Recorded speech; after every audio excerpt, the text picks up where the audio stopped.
Salut les goats et bienvenue pour cette toute nouvelle vidéo à la française. On se retrouve aujourd'hui pour la preview du team Picnic post-NL, l'équipe de Romain Bardet. Et vous en avez pris maintenant l'habitude, on va pour commencer revenir sur leur saison 2024, ensuite parler de l'effectif 2025, parler des pôles et enfin parler des objectifs autour voilà, des grandes previews comme on fait depuis le début. Avant que la vidéo ne commence, n'hésitez pas à vous abonner, à dire dans les commentaires en temps réel ce que vous en pensez, notez avec nous les previews, etc. Évidemment à liker si la vidéo vous a plu parce que ça nous aide pour le référencement. On est tout de suite parti pour un retour sur la saison 2024 de l'équipe DSM, ex-DSM, devenue Team Picnic post-NL. Et une saison 2024 plutôt intéressante avec 22 victoires, 3 World Tour. Donc c'est quand même 11 victoires de plus qu'en 2023. Mais au niveau du World Tour, on est un peu en recul. 3 World Tours, ça reste quand même assez faible. Ils ont pas mal fait les stats, comme dirait Hippo, petite dédicace. Du coup, ils ont gagné pas mal de courses, hein, d'étages un peu plus moindres, des 2.1, etc. C'est Tobias Lund Andresen qui a remporté 6 victoires et qui est le plus victorieux de l'équipe. Et au final, ils finissent 16e au classement UCI, donc c'est pas incroyable, même si c'est une place de mieux que la saison d'avant. Ça reste assez compliqué. Pour revenir un peu dans le détail des grands tours, par exemple, c'est Romain Bardet qui a fait le meilleur classement général sur le Giro avec une 9e place, mais aucune victoire d'étape, contrairement aux deux autres grands tours, où sur le Tour de France, avec Romain Bardet, évidemment, le premier maillot jaune, on s'en souvient tous, qui allait chercher donc une 30e place, meilleur classement général, mais surtout une victoire d'étape légendaire, on y reviendra juste après. Et enfin, sur la Vuelta, c'est Max Poul qui avait récupéré une 35e place anecdotique au classement général, mais c'est surtout Pavel Bidner qui est allé chercher une belle victoire d'étape au sprint. Donc une saison un peu en demi-teinte de DSM, on va y revenir au cours de cette vidéo. Pas mal de déceptions, enfin surtout une grosse. Et ensuite, des jeunes coureurs qui confirment petit à petit. Rentrer dans le détail, par exemple, du coup, on parlait de Romain Bardet qui avait gagné cette magnifique victoire avec Frank Van Den Broek sur le Tour de France, d'ailleurs qui mérite la Légion d'honneur, hein, il faut le dire, le jeune néerlandais. Romain Bardet qui a fait une excellente saison, évidemment, avec un excellent Liège-Bastogne-Liège terminé à la 2e place également. Robin Bardet qui va donc entamer sa dernière saison l'année prochaine. On y reviendra dans cette vidéo. Mais qui a fait donc une très très belle avant-dernière saison, et en tout cas une dernière saison complète. Mais pour moi, la plus grande réussite de cette saison 2024 pour DSM, c'est Oscar Only qui avait remporté une étape en début de saison sur le Tour Down Under. Il a fait une très belle saison tout au long de l'année avec souvent des très très belles places au classement général, notamment du coup le Down Under où il finit évidemment 4e du général. On a eu ensuite le Tour de Suisse où il finit 8e quand même du classement général avec des belles places assez solides. Un Tour de France assez compliqué même s'il y a une 5e place sur l'étape 17. Mais ensuite voilà, il était plus là dans un rôle un peu d'électron libre, donc voilà, pas de classement général pour lui. Un Tour de Pologne finit encore à la 10e place, donc encore un top 10 en World Tour. Un Tour de Grande-Bretagne à la 2e place. Donc voilà, c'est aussi pas mal.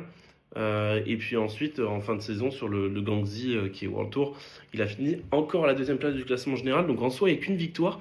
Mais on l'a vu tout au long de l'année avec pas mal de top 10 sur des courses World Tour. Vous me direz, c'est peut-être pas les meilleures courses World Tour, mais moi, je l'ai trouvé vraiment impressionnant. Et pour un coureur qui est un peu, qui a déjà gagné sa première victoire en pro cette année et une victoire World Tour en plus, très très intéressant.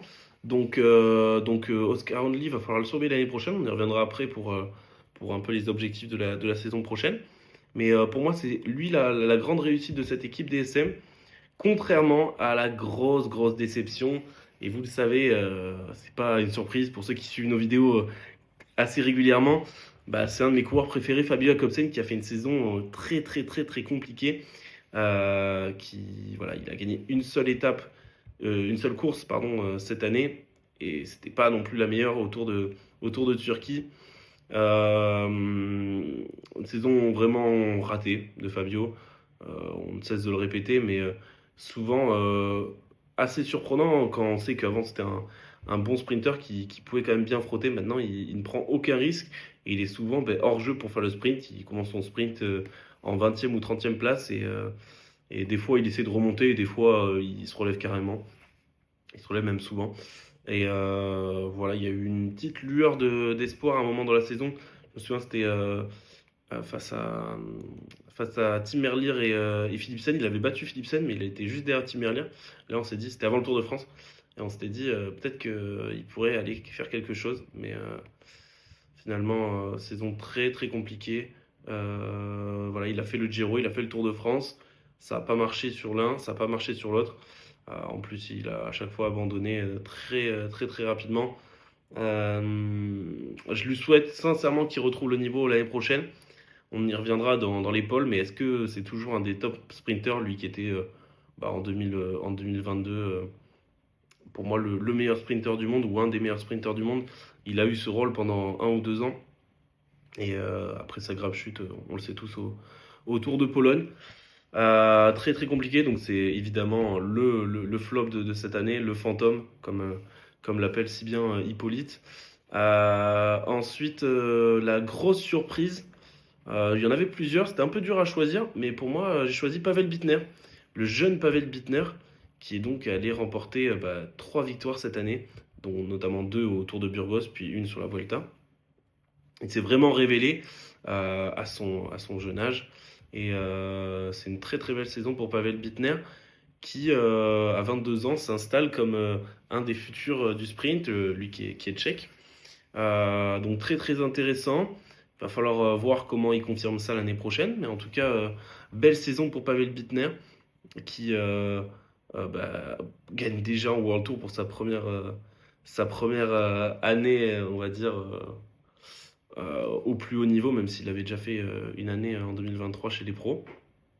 Donc, euh, donc voilà pour cette preview enfin pour ce retour sur 2024, pardon. Je les ai notés à 14 sur 20 parce que voilà, ça reste une bonne saison. Il y a eu des victoires sur 2 grands tours.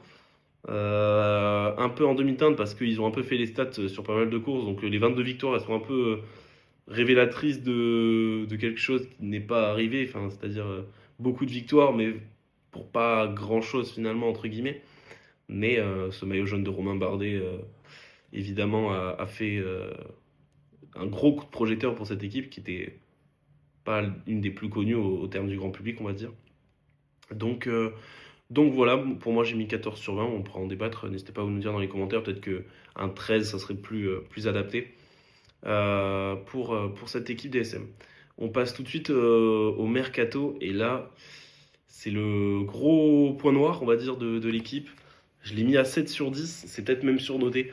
Non, il y a eu 3 départs, donc Patrick Bévin qui est parti en retraite, Emil Epins qui est souvent champion de Lettonie, qui est parti à Q36.5, l'équipe de Tom Pidcock, et Martin Tuzvelt, où on n'a pas trop d'infos. Pour l'instant, il n'a pas l'air d'avoir retrouvé d'équipe. Et donc, vous me direz, 3 départs, ok, mais remplacé par quoi? Ben, remplacé par personne. Non, par Björgen Cordet, si j'écorche son nom, qui était au CC Etup. Donc c'est un jeune coureur qui a remporté quelques petites courses, mais pas une grande folie. Un jeune de la Conti qui est monté, c'est Robbe Dont, je vais l'appeler comme ça. Vous me direz, s'il y a des Néerlandais dans les commentaires, ne m'insultez pas trop. Et la seule bonne recrue que j'ai notée, moi surtout, c'est le jeune qui était dans la Conti de la Q36.5. C'est Juan Guillermo Martinez, oui, qui avait fait un très beau tour de la Valley d'Aoste pour ceux qui suivent un petit peu les jeunes et qui avait fini à la 6e place et notamment sur une étape où il avait fini à la 2e place devant un Jarno Vidar qui est, pour ceux qui suivent les jeunes, un très très bon coureur. Donc il a fait un gros Giro de la Vallée d'Aoste. C'est un peu sa seule grosse perte de l'année, parce qu'après il a fait le Tour de l'Avenir où il a complètement flop, il a fait 50e. Donc voilà. Mais voilà, donc ça montre quand même que ce jeune homme a du potentiel et il pourra, pourquoi pas dans les prochaines années, percer, en tout cas faire, on le souhaite pour lui, une belle carrière. Donc ça reste intéressant, surtout un Colombien chez DSM. C'est pas arrivé très souvent. Donc voilà, faudra le suivre de près. Mais donc oui, le mercato noté à 7 sur 10 et je suis peut-être déjà gentil. C'est juste parce qu'il y a ce jeune Juan Guillermo Martinez qui est arrivé. On va se concentrer maintenant sur du coup la saison 2025 de l'équipe Picnic Postenel. Avec donc pour la montage, j'ai mis Romain Bardet, c'est un peu plus de la symbolique qui, pour ces 6 derniers mois, lui qui va raccrocher au Critérium du Dauphiné, du coup, est un peu entre guillemets toujours le leader, mais bon voilà, c'est plus un symbole. Romain Bardet qui du coup va faire le Giro, donc ça va être très intéressant de voir qu'est-ce que ça va donner sur ce Tour d'Italie. On a aussi Max Poul qui a fait une saison l'année dernière bonne, mais il a gagné sa première victoire au Tour de Longawi. Donc c'est un peu dire finalement le prestige moindre, on va dire, de cette victoire. Mais une Vuelta où il aurait dû gagner, il s'est un peu sabordé sur quelques victoires où il aurait pu aller la chercher en échappée. Mais ouais, du coup, un Max Poul qui, je pense, va devenir le leader à terme de l'équipe DSR. C'est pour ça que je ne l'ai pas mis en top de l'équipe l'année dernière. Parce que il faut en attendre plus, je pense, de Max Poul, qui est un jeune coureur, certes, mais qui a un énorme talent et qui n'a pas fait une saison en termes de performance pure, c'est-à-dire en nombre de victoires, par rapport à. N'a pas performé au niveau où il devrait être, je pense. En montagne, j'en ai parlé tout à l'heure, on a Oscar Only qui va devoir confirmer l'année prochaine, évidemment. Il a gagné un statut de très bon coureur. Maintenant, il va falloir performer également, peut-être sur des courses World Tour où il y a un petit peu plus de monde, etc. Mais déjà, s'il arrive à regagner en World Tour l'année prochaine, ça pourrait être sympa. Ensuite, c'est Lem Reise qui était chez Visma. Je ne sais pas si vous vous souvenez d'un Giro où il avait fini à la deuxième place il y a quelques années. Donc c'est un bon coureur qui n'a pas fait une très grosse saison et qui doit, lui qui est plus chez Visma, évidemment, il a plus le bonus Visma comme on dit, mais ça serait bien qu'il réussisse à faire quelques coups d'éclat l'année prochaine. J'ai un peu scindé ce pôle montagne parce que sinon ça aurait été un pôle montagne énorme. J'en reparlerai un tout petit peu après. On va faire une petite pause en parlant des sprinters parce que c'est un gros pôle de l'équipe. Mais on en parlera ensuite de nouveau un peu de ces punchers grimpeurs avec tous les coureurs que vous voyez à côté de Frank Vandenbroek. On y revient juste après. Mais d'abord, on parle du gros dossier. J'ai même mis Fabio Jacobsen en premier parce que voilà, je l'aime beaucoup et parce que ça a été un très très grand sprinter. Mais est-ce que c'est vraiment lui toujours le sprinter numéro un de l'équipe Picnic Post-NL? J'avais encore envie de dire DSM, mais voilà. Avec l'émergence de Pavel Bittner qui a fait une excellente fin de saison avec la Vuelta et le Tour de Burgos. Jacobsen qui n'a pas gagné en World Tour cette année et c'est rare pour le souligner. Il n'a gagné qu'une fois. Est-ce qu'on peut dire toujours que c'est lui le leader? Il va être énormément surveillé l'année prochaine parce que faire une saison aussi mauvaise déjà chez Quickstep, il y a 2 ans, il avait gagné que quelques courses, je crois, 7 ou 8 courses. On avait dit que c'était une saison ratée. Là, il a gagné une seule course, très très compliquée. Donc est-ce que Jacobsen va toujours avoir la confiance? Il avait eu du mal aussi à s'adapter à ce nouveau train qu'il y a eu chez DSM avec des nouveaux équipiers, notamment Bram Welten, Nils Sekov et compagnie, qui sont pas des coureurs aussi entre guillemets cheatés que qu'ils pouvaient avoir chez Quickstep. Donc voilà, mais je pense que l'émergence de Pavel Bittner va lui faire du mal. Et puis, mine de rien, vu la jeunesse de Bittner, Jacobsen, il a plus 20 ans, hein, donc même s'il est encore assez jeune, ça va être assez intéressant de voir en interne ce qui va se passer. Après, il y a Casper Van Huden qui, lui, peut performer sur quelques courses, mais qui est plus là dans le train aussi au long de l'année, et qui était dans le train d'ailleurs souvent de Fabio Jacobsen également. Et j'ai mis du coup Nils Sekov, comme j'en parlais, et Bram Holten qui font partie du train et qui, sur certaines courses où les autres ne sont pas là, peuvent essayer de jouer leur carte. Donc voilà, au niveau des sprints, n'hésitez pas à nous dire dans les commentaires ce que vous en pensez. Est-ce que Jacobsen aura la confiance, selon vous, de DSM l'année prochaine? Est-ce qu'il va refaire le Tour de France? Moi, j'amènerais personnellement un Pavel Bittner un Giro, potentiellement aussi sur une Vuelta de nouveau, et un Jacobsen sur le Tour de France, car il a l'expérience. Maintenant, Jacobsen, son problème, c'est la montagne, quoi. Il passe pas un col, et c'est toujours assez compliqué. La Vuelta, je pense, c'est trop dur pour lui. Le Tour de France, c'est assez dur. Le Giro, ça peut être accessible parce que ça roule un peu moins fort, etc. Mais bon, l'année dernière, il avait aussi des problèmes physiques. Il avait été malade. Bah, comme sur le Tour de France, d'ailleurs, où il a abandonné à cause de maladies. Il a aussi pas mal chuté, etc. Donc, j'espère sincèrement qu'il va revenir à son meilleur niveau l'année prochaine, que cette première saison chez DSM va être digérée et qu'il va réussir à revenir au top. Mais ça va pas être facile, donc voilà, n'hésitez pas à nous dire dans les commentaires ce que vous en pensez. Est-ce que Bittner va prendre la place de leadership à Fabio Jacobsen ou pas? On va revenir tout de suite un peu à la montagne, au vallon, on va dire, avec Frank Van Den Broek qui a été énorme l'année dernière, notamment sur cette étape du Tour de France, mais qui a fait quand même une très bonne saison. Il gagne notamment bah, du coup le Tour de Turquie, où Fabio Jacobsen avait gagné sa seule course de l'année, course où laquelle bah, DSM a complètement stat avec, je crois, 7 victoires au total sur les 8 disponibles en comptant le classement général. Donc voilà.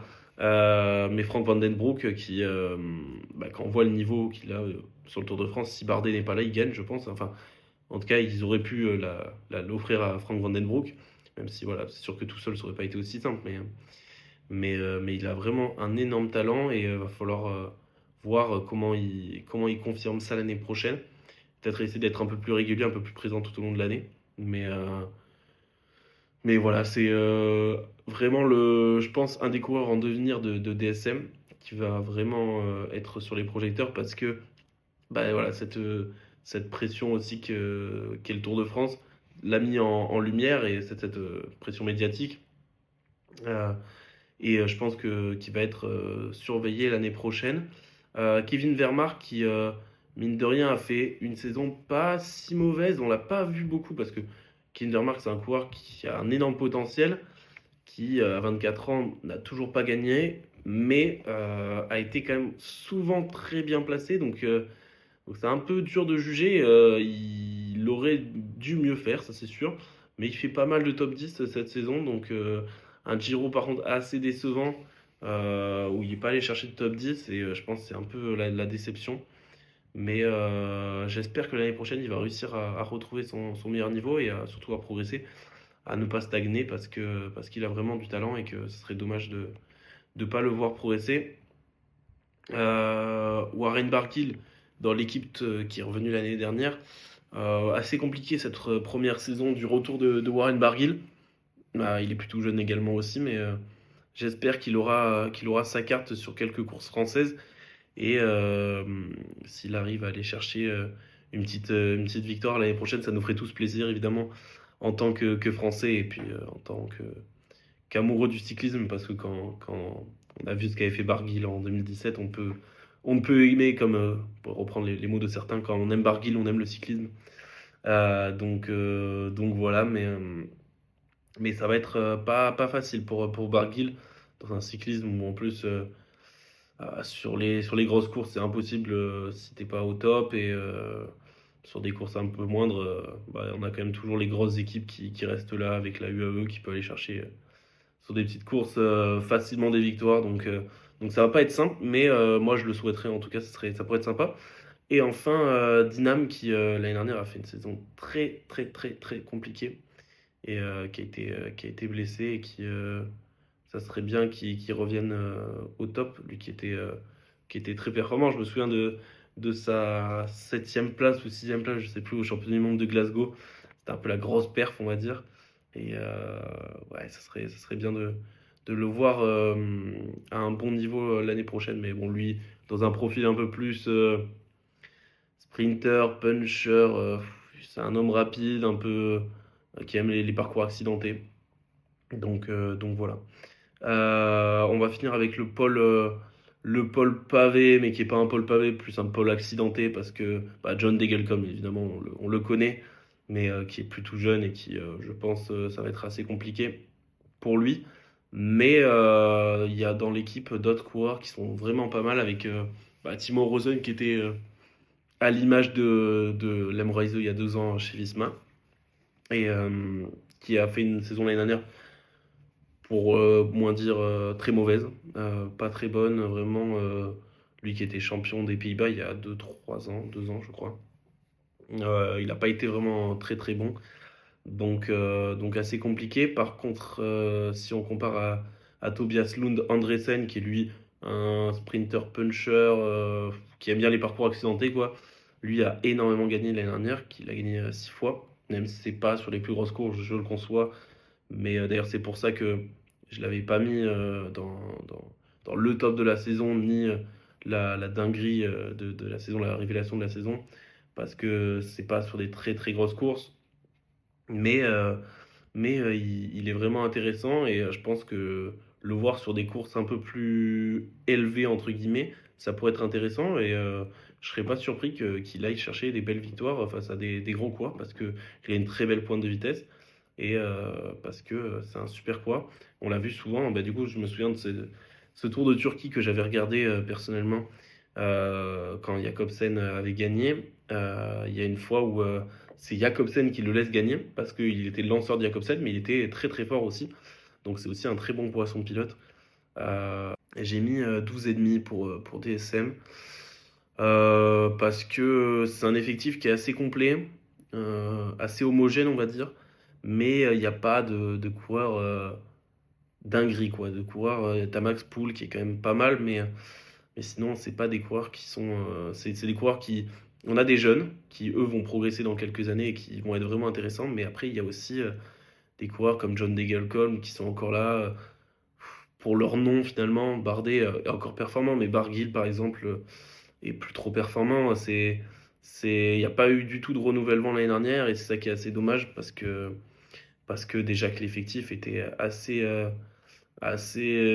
hétérogène. Il est toujours autant pour cette saison. Mais je pense que, et c'est une des raisons pour lesquelles j'ai fait aussi cette preview, c'est que c'est la dernière saison de Romain Bardet et que forcément Romain Bardet, on va vouloir le suivre sur toutes ses courses.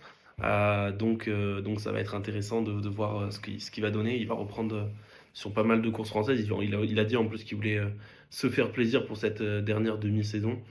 Donc voilà, il y a pas mal d'enjeux. Comment vont se passer les adieux de Bardet? Est-ce que Jakobsen va réussir à retrouver son meilleur niveau? Est-ce que Binder va continuer son ascension magnifique? Max Poul va-t-il réussir à prendre le leadership au niveau de la montagne chez DSM? Et il y a pas mal de coureurs comme Van den Broek, comme Vermark, Only qui doivent émerger et continuer leur ascension.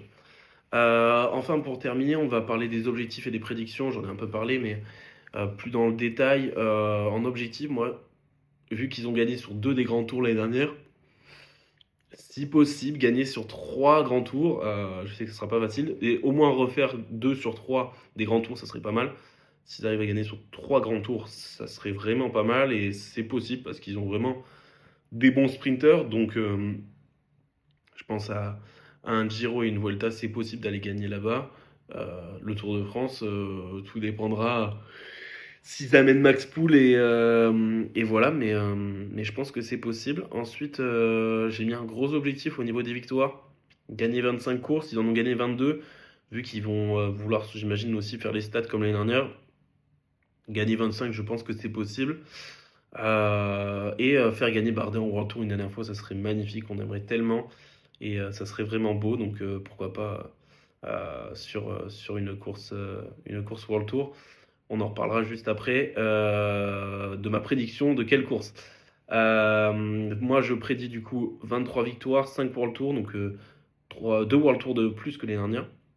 Ça pourrait être pas mal, sachant que dans l'optique où Jakobsen serait de retour à son meilleur niveau, je pense que 5 World Tour pour l'équipe avec tous les autres coureurs qu'il y a, c'est vraiment faisable. Ensuite, Romain Bardet qui gagne sur le Dauphiné. Voilà, c'est ma prédiction. Pour moi, sa victoire au World Tour, elle sera là sur le Dauphiné. Sur sa dernière course, ça serait voilà, l'histoire que tout le monde a envie de voir. Ensuite, du coup, c'est le grand, grand, grand retour de Fabio Jakobsen. Jakobsen Prime qui serait de retour. Je l'espère de tout cœur et je pense que je le mettrai dans toutes les prédictions jusqu'à ce qu'il soit de retour à son meilleur niveau. J'espère vraiment qu'il va être débarrassé des pépins physiques et également qu'il va retrouver son meilleur niveau. Et enfin, du coup, c'est Max Poul qui serait top 10 d'un grand tour. Pour moi, c'est possible. Il peut vraiment le faire s'il va chercher peut-être un Giro ou une Vuelta où il pourrait faire mieux que l'année dernière parce que la Vuelta il a joué les échappées, mais je pense que même en jouant les échappées, il peut aller chercher un top 10 en remontant au général à la Guillaume Martin. Ça serait possible et ça serait vraiment une confirmation que voilà, c'est pas juste un coureur de talent. Il a encore l'avenir devant lui, hein, il est encore jeune, mais c'est maintenant le moment de rentrer dans le vif du sujet, j'ai envie de dire, et de confirmer. Donc voilà, n'hésitez pas à me dire dans les commentaires ce que vous avez pensé de cette prévue de DSM. J'essaie d'être le plus complet possible. C'est pas forcément facile avec cette équipe qui est pas une des équipes les plus hype, mais évidemment, par respect pour Romain Bardet pour sa dernière saison au plus haut niveau, on se devait de faire cette preview. J'espère qu'elle vous aura plu. N'hésitez pas à la liker, du coup, comme je vous le disais en début de vidéo, à vous abonner pour ne rien rater des prochaines previews. Prochaine preview, c'est UAE, donc soyez présents évidemment. Et d'ici là, on se retrouve nous pour une prochaine preview. Ça sera Quick Step, je crois, dans quelques semaines. Allez, salut les gars.